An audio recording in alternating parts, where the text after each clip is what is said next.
Hello, hello. All right, let's do this. Hello, everyone, and welcome. My name is Payton. I go by Pros11 online, and I am one of the governance facilitators at MakerDAO. I am joined here by a bunch of awesome governance nerds in the field who have worked in lots of cool DeFi projects in the ecosystem and are here today to tell you what is delegation all about. We have insights from people who have done delegation. We have other people who have done governance research. We hope this will just be a really cool panel for you to learn both like what delegation is, like what are some considerations you should have as a governance mechanism, as well as some hopefully cool stories about what it actually looks like in practice. So to kick us off here, I'm just going to have us go down one by one and have everybody introduce themselves. For my panelists, can you tell everyone your name, what projects you work on governance at, and one thing you think everyone should know about delegation? And you have to go first, Frank, so good luck. Thanks, man.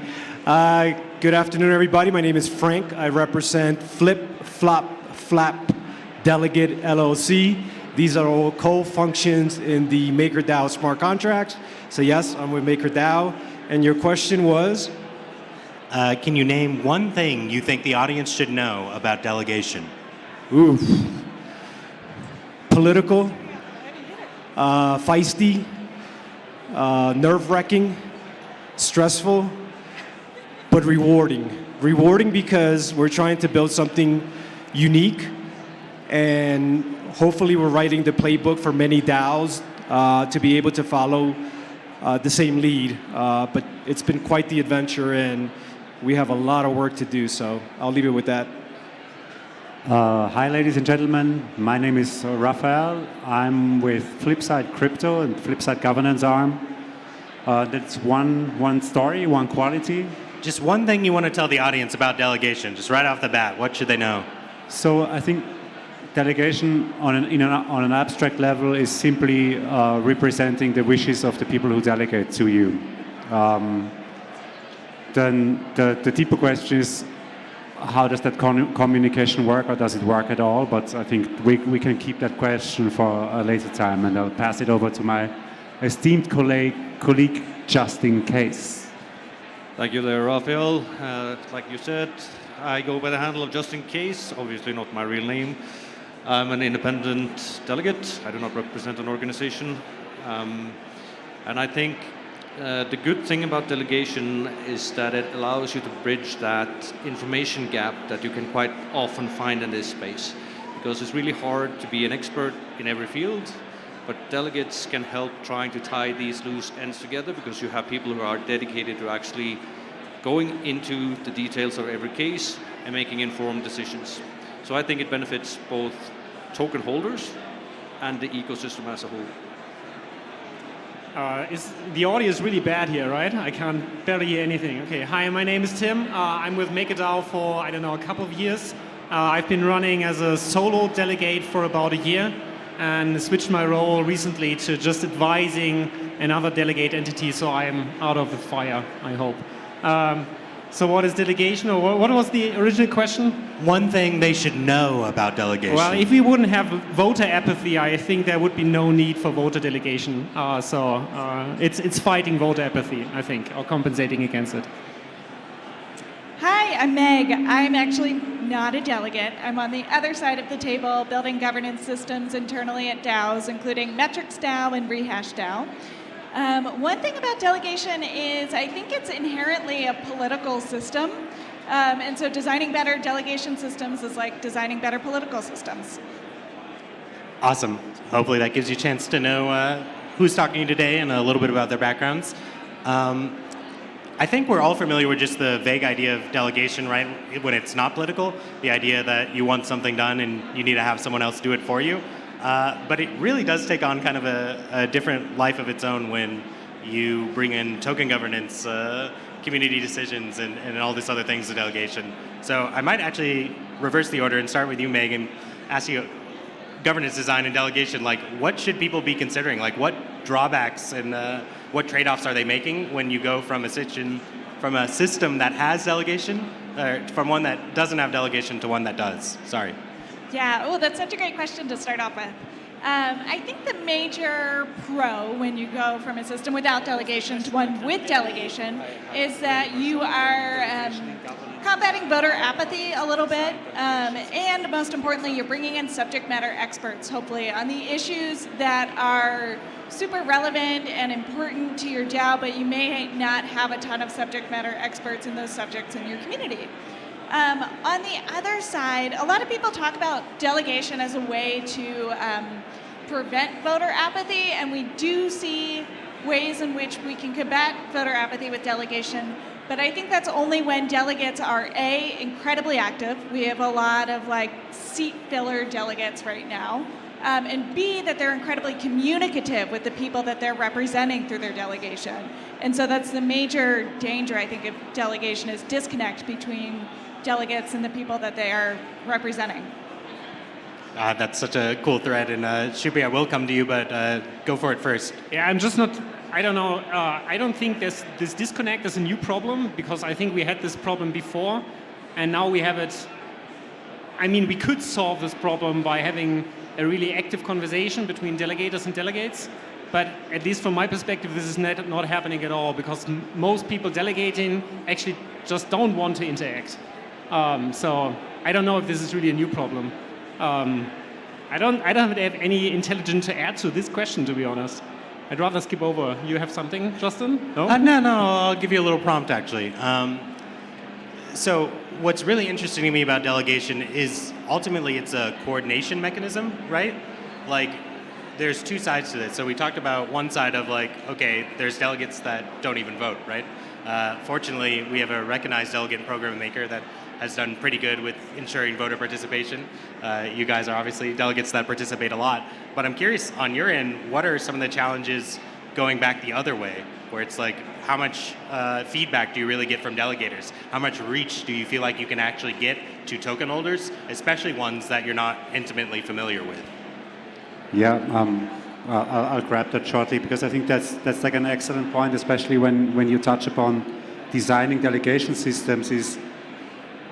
So people delegate because they don't want to vote and they don't want to deal with, they don't have the bandwidth to interact with the governance system. Why should they all of a sudden have the bandwidth to interact with delegates? So I think there's a very interesting communications design problem there, and I don't really know what the solution is. My personal hot take is that basically token-weighted voting was basically slapped onto tokens as a utility and giving people the impression that they can steer the protocol going forward. But then we see that in practice, the interest isn't that high. I mean, maybe somebody else wants to pitch in there.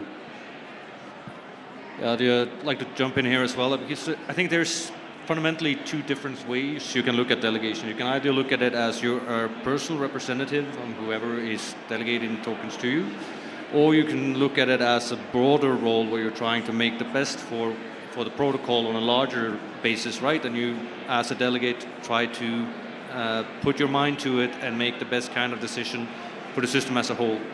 And my personal experience is with how much interaction you have with delegators is very varied. Some simply don't want to communicate whatsoever, and obviously they are looking for this communal model where they think the delegates will make sensible decisions on their behalf. And there are some delegators who have opinions, at least on some issues, that come and talk directly to you and say, okay, we feel strongly about this and this, we would prefer to go in this direction. But I do think, or my general impression is that delegators by and large are fairly passive. And I'm unsure if that's a good or a bad thing, but at least that's where we're at right now. And I think there is room in the future to have delegates more openly tied to a given delegator as a representative, and you will get more of a political scene with different delegators representing different interests or different directions. Maybe we're heading towards that world now in MakerDAO with the new system. I'm very interested to see how that shakes out. Awesome, yeah, we'll definitely come back to some of that. Frank, kind of queuing up to you, I'm curious, how many of your delegates would you say that you know versus don't know? And how do you deal with, or delegators, sorry, and how do you deal with the fact that you may not know the intentions or wishes of a large portion of people you represent? Yeah, it's a good question. I actually only know one. I have a decent amount of delegators that delegate to flip-flop-flop delegate, and I don't make it my business to go searching to see who delegated or what they're thinking or what their opinion is. I think they already given me the vote of confidence to go out there and perform for MKR token owners. You know, personally, I started with the concept that governance tokens are for voting, so way before delegation came into play, I was already voting. I was one of the top 5 voters since 2019 or 2018, something like that. So I think we've gotten away from that, from sending out the message that governance tokens are for voting.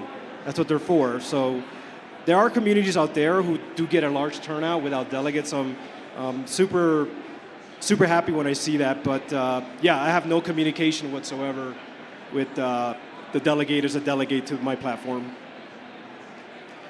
No, that's super interesting, because when you really like break down to it as a delegate, like your role is largely undefined. I think I played a large role in bringing the delegation system to Maker, and we're honestly thinking of people like you when we thought about delegates, right? People who are like, listen, they're going to show up, they're going to be there to vote. If other people who don't have time to vote, you know, why not give them the option to give it to someone who's there a little more, and hopefully that'll get more delegate participation or more voter participation. I'm curious, Meg, do you guys run any metrics on like how delegation has been going throughout protocols? Are there any sort of metrics you've been tracking for how adopted delegation has become, or any sort of insight there? Because I've certainly seen systems similar to Maker's pop up, but it kind of felt like we were taking a stab in the dark a few years ago when we said about it. Yeah, I've actually got to send this one back over to Raph because he's done much more research than I have here. When we look at governance delegation systems, like we're still looking to Maker as the leader here for sure. I think it's very early, and I'll toss it back to Raph in case he's got any actual data to back that up. Thanks, Meg. So I think it's kind of hard to measure because, for instance, how would you design that question? Like if you look at snapshots, there's more than 80,000 spaces. Out of these 80,000 spaces, just like less than 1% have delegation enabled. But also out of these 80,000 spaces, maybe 75,000 are actually spam spaces. And that's where we didn't go the length to really clean up that data to see like how much of the spaces that are actually valid spaces enable delegation. What we did dive in was voter participation and looking at how much of the circulating supply is active in voting in token spaces versus NFT spaces. And NFT spaces actually outperform token spaces. So there seems to be something about NFTs that people can identify with. And this mode of identification then prompts people to be more active because it's tied to their identity, whereas token holders are like, yeah, I don't care, number go up, or if number go down, I sell, like in a nutshell, basically. No, that's really interesting and really resonates with a lot of stuff Rune has been talking about creating meta or a sense of purpose within a community. It kind of brings me to Schuppi, right? You're a longtime community member. You've been through decentralization with the DAO. Now you're seeing Rune and proposals for Endgame. I'm curious, how, as Maker changes throughout the years, what keeps you passionate about the org? Why do you keep showing up as a governance participant?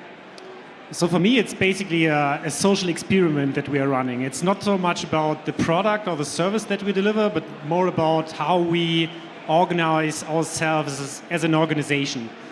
Because I think this is really something that's different from everything we've seen in the last millennia of humans interacting together. And that's also something that I find especially exciting about the Endgame push is that it brings us much closer to this optimal state from my point of view that we have essentially a lot of pretty small autonomous cells that align to probably the same direction but each of them are really, really independent in terms of how quickly they move, in which direction they move, and they just get constraints handed out by the core, essentially. But yeah, it's right now we have a lot of micromanagement and essentially a very centralist organization by the core units. And I think what's happening with sub-DAOs and moving off a lot of the stuff out of the core into the ecosystem, I think it's bringing us closer to this really decentralized approach of the workforce. Right on. Well, that's really great to hear. And Justin, kind of coming from the opposite side, I remember specifically interviewing you and being really excited, feeling like our delegation program was finally taking off because here was someone who actually wanted to get involved because they had a political viewpoint they wanted to kind of bring to the DAO. I'm wondering if you could tell us a little bit about what brought you into Maker and how you feel maybe now, all this time later as a delegate, in terms of passion and what the job entails. Well, thank you for that question, Payton. It's a little bit... I'm the token new guy, right? And I've been in this space as a delegate for about a year and a half now, and I'm also one of the few that kind of came from the outside. I came into this space primarily as a token holder, so I have a pretty big interest in token holders' position and governance as a whole, less so on the technical aspects and the more nitty-gritty details of the organization. But I also want to give Schuppi a little bit of a pushback here, because even though what we're doing is, on the edge and quite new, I think we're also doing a bunch of stuff that is actually quite old. Because we are in many ways trying to rediscover governance in the same way that government appeared back in the days, with like small groupings that suddenly discover they need to coordinate somehow, you need to get a common idea together, you need to get stuff done, and you also need to do it in a space where the enforcement mechanisms doesn't necessarily exist. So even though we are doing this kind of experience and we're also doing something new, I think we also harken back to the old days. And even as a fairly fresh delegate and fairly fresh participant in this ecosystem, I also think we have these changes all the time, right? And the space looks very different right now than it did when I first got into this. And even small subtle changes can have a big effect, like just the distribution of tokens between different delegates can suddenly change the trajectory of how a DAO moves, right? So it's been an extremely steep learning curve, first of all. Getting into this is, the first few months you're barely hanging on, you're just trying to, take everything in. But even after that, it's so much information you have to sift through, because you need to stay on top of everything. And even if you're away for like a week, just keeping back up with all the forum posts, all the conversation that goes on in different channels, finding out where everyone's at, it's a monumental task. And it's extremely exciting to be a part of, but it's also a very demanding thing. Thanks, Justin. Frank, I kind of want to cue you up with one. When I first joined the community, I really admired your energy. You were the type of person that made me want to show up to calls, and I felt like your faith and belief in both DAOs and Maker was something that made it a really easy thing to commit to. I'm wondering if you could give us like the bullish case for delegation going forward in the future. Why do you think what we're doing here is important? Incentives. If you can somehow incentivize delegation of governance tokens where they're going to receive some type of incentive for delegating it to delegates like us here, I think that's a benefit, because this is a very, very risky thing that we're doing here, all of us. And I think that anybody who's going to own a governance token should at least put it to work and use it for what it's meant for, which is governing. And in return, they should get some kind of incentive back. Myself personally, when I was doing it on my own, I never was thinking about an incentive. I was just so excited about the concept of a decentralized organization that was able to make decisions just by the power of on-chain governance. So it was just so cool, right? Even though like my vote wasn't going to swing the vote in a certain direction, I just felt so proud. It's almost like people that love to go out and vote on November 4th, right? American elections, but yeah. I love it. Thanks, Rick. All right, and Meg, hopefully I'll cue you up a little better with this one. Yes, bullish delegation, awesome collaboration, DeFi, things we can do. But the reality, as Raf said, tons of protocols have voting, very few have delegation. Of the ones that do have delegation, a lot of those delegates don't participate. So from a governance design perspective, why is delegation so hard? What's going on? I think I'm actually going to echo Frank here again and say incentives. Like, we don't have the right incentive alignments for voters or delegates yet. And so the only reason for voters to delegate right now is because that they recognize that they're doing a bad job voting. And so they're really just doing it out of guilt. And if we come up with more powerful incentives, which don't have to be monetary, I think we really do need to think beyond monetary incentives, and make people do it from a place of advancing the protocol, building something new together, that's where we can really tap into something cool. Awesome.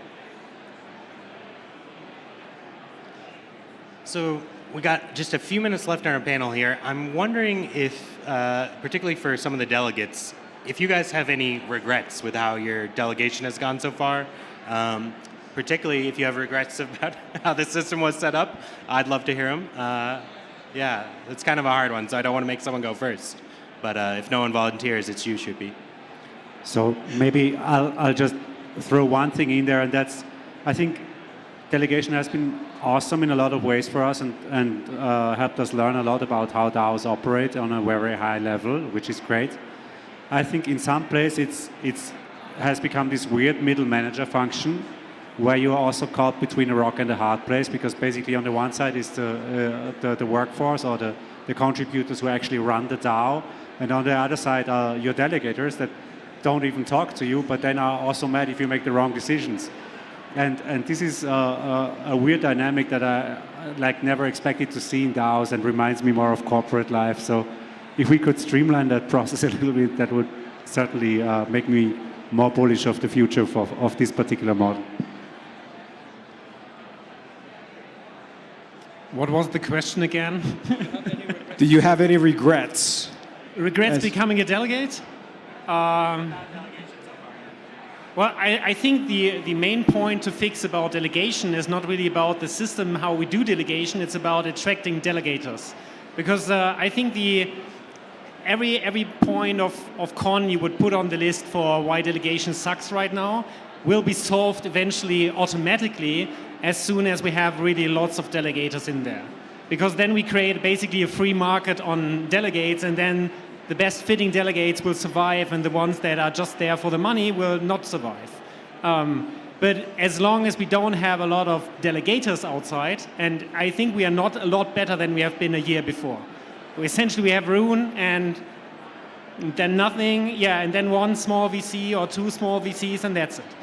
But with that, we are not going to create a market around good delegations or good delegators. So, yeah. My regret is I woke up on a Sunday morning and the vote was ending either that Sunday or Monday morning, and it was a budget for swag.